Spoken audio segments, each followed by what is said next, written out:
Assalamualaikum warahmatullahi wabarakatuh. Kali ini kita akan mempelajari hukum perikatan Islam tentang karakteristik hukum perikatan Islam. Karakteristik hukum Islam menurut Yusuf Qaradawi, yang pertama komprehensif, yaitu untuk individu dalam keluarga, untuk keluarga dalam masyarakat, untuk masyarakat dan bangsa dalam lingkungannya, untuk muslim di antara masyarakat agama lainnya, ahlul kitab maupun paganis penyembah berhala. Yang kedua, realistis. Hukum Islam tidak mengabaikan kenyataan realita dalam setiap yang dinyatakan baik halal maupun haram ataupun yang ditetapkan dalam hukum bagi individu, keluarga, masyarakat, negara, dan seluruh umat manusia. Hukum Islam cenderung kepada kemudahan dan keringanan sesuai situasi dan kondisi. Komprehensivitas hukum Islam, hukum Islam itu tidak ditetapkan hanya untuk seorang individu tanpa keluarga, dan bukan ditetapkan hanya untuk satu keluarga saja tanpa masyarakat, bukan pula untuk satu masyarakat secara terpisah dari masyarakat lainnya dalam lingkup umat Islam, dan tidak pula ditetapkan hanya untuk satu bangsa secara terpisah dari bangsa-bangsa dunia yang lainnya, baik penganut agama ahlul kitab maupun kaum penyembah berhala atau paganis. Realisme hukum Islam tidak mengabaikan kenyataan realita dalam setiap apa yang dihalalkan dan yang diharamkannya, dan juga tidak mengabaikan realita ini dalam setiap apa yang ditetapkannya dari peraturan dan hukum bagi individu, keluarga, masyarakat, negara, dan seluruh umat manusia. Aspek-aspek hukum Islam terdapat berbagai pandangan mengenai pembagian atau pengelompokan aspek-aspek dari hukum Islam ini. Misalnya menurut Mustafa Az-Zarqa, Abdul Wahab Khalaf, H.M. Rashidi, dan H.M. Daud Ali. Terus juga pada prinsipnya mereka masing-masing membagi hukum Islam bidang muamalah ke dalam 7 bidang atau aspek hukum. Pembagian aspek-aspek hukum Islam bidang muamalah tadi menurut Mustafa Az-Zarqa, Abdul Wahab Khalaf, dan M. Daud Ali itu berbeda-beda, tapi kurang lebihnya seperti ini. Yang pertama, Mustafa Az-Zarqa membagi aspek hukum Islam bidang muamalah itu yang pertama hukum ibadat. Jadi hukum sekitar beribadah kepada Allah, misalnya sholat, puasa, haji, dan lain-lain. Kemudian Abdul Wahab Khalaf yang pertama ahkamu ahwali asyaksiyah atau hukum keluarga, hukum-hukum yang berhubungan dengan tata kehidupan keluarga seperti perkawinan, perceraian, hubungan keturunan, nafkah keluarga, kewajiban anak kepada orang tua, dan lain-lain. Sedangkan M. Ali yang pertama munakahat atau hukum perkawinan dan kekeluargaan. Yang kedua bagi Mustafa Az-Zarqa yaitu ahwal asyaksiyah, hukum keluarga. Kalau tadi Abdul Wahab Khalaf ini menempatkannya di urutan pertama. Terus kalau Abdul Wahab Khalaf urutan kedua ahkamu madaniyah atau hukum perdata. Sedangkan M. Daud Ali al-wirasah atau hukum kewarisan, tentang hak waris ya. Kemudian yang ketiga menurut Mustafa Az-Zarqa itu al-muamalat khossah atau kebendaan dan hukum perjanjian. Sedangkan Abdul Wahab Khalaf yang ketiga ahkamul jinayah atau hukum pidana, hukum-hukum yang berhubungan dengan kepidanaan seperti macam-macam perbuatan pidana, pencurian, perampokan, dan lain-lain, dan juga ancaman pidananya. Kemudian kalau menurut M. Daud Ali yang ketiga bagi M. Daud Ali ini al-muamalah atau hukum benda dan hukum perikatan. Yang keempat asiyasah asyariyah, hukum tata negara.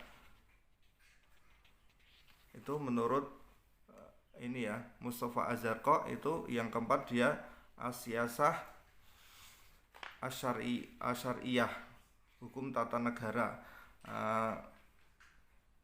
Jadi hukum-hukum yang berhubungan dengan tata kehidupan bernegara seperti hak dan kewajiban penguasa dan rakyat dan timbal baliknya. Kemudian menurut Abdul Wahab Kholaf. Yang keempat, ahkamu murafaat atau hukum acara. M. Daud Ali, al-jinayat, hukum pidana.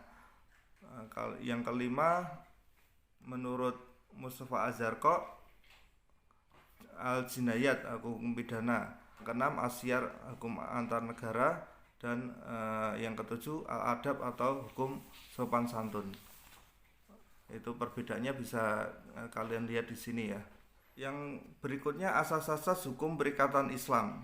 Yang pertama, asas ilahiyah, yaitu manusia akan memiliki tanggung jawab baik kepada masyarakat, kepada Allah, kepada pihak kedua, serta tanggung jawab pada diri sendiri, sehingga manusia tidak bertindak sekehendak hatinya karena segala perbuatan akan mendapatkan balasan dari Allah SWT. Yang kedua, asas kebebasan atau al-hururiyah. Jadi untuk mengembangkan bentuk dan macam transaksi baru sesuai dengan perkembangan zaman dan kebutuhan masyarakat, tentu saja perikatan tersebut tidak bertentangan dengan syariat Islam, itu maka boleh. Kalau bertentangan baru tidak boleh. Yang ketiga, asas kesetaraan atau al-musawah, yaitu manusia sama manusia itu masing-masing memiliki kelebihan dan kekurangan. Jadi saling melengkapi atas kekurangan yang lain dari kelebihan yang dimilikinya. Oleh karena itu, setiap manusia memiliki kesempatan yang sama untuk melakukan suatu perikatan. Yang keempat, asas keadilan adalah yaitu memenuhi perjanjian yang telah disepakati bersama dengan memenuhi segala hak dan kewajiban, tidak saling menzalimi dan dilakukan secara berimbang tanpa merugikan pihak lain. Yang kelima adalah asas kerelaan atau aridho. Jadi tidak ada dalam asas ini unsur-unsur tekanan, paksaan, penipuan, dan ketidakjujuran pada pernyataan kontrak yang dilakukan. Jadi harus saling ridho, tidak boleh ada paksaan, tekanan, dan lain-lain.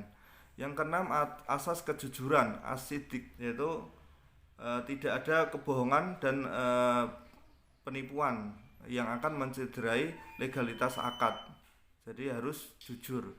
Yang ketujuh, asas tertulis atau alkitabah, sebagaimana firman Allah dalam Al-Baqarah ayat 282 sampai 283 yang menganjurkan pada manusia hendaknya jika melakukan suatu perikatan dilakukan secara tertulis, dihadiri saksi dan diberikan tanggung jawab individu yang melakukan perikatan dan yang menjadi saksi.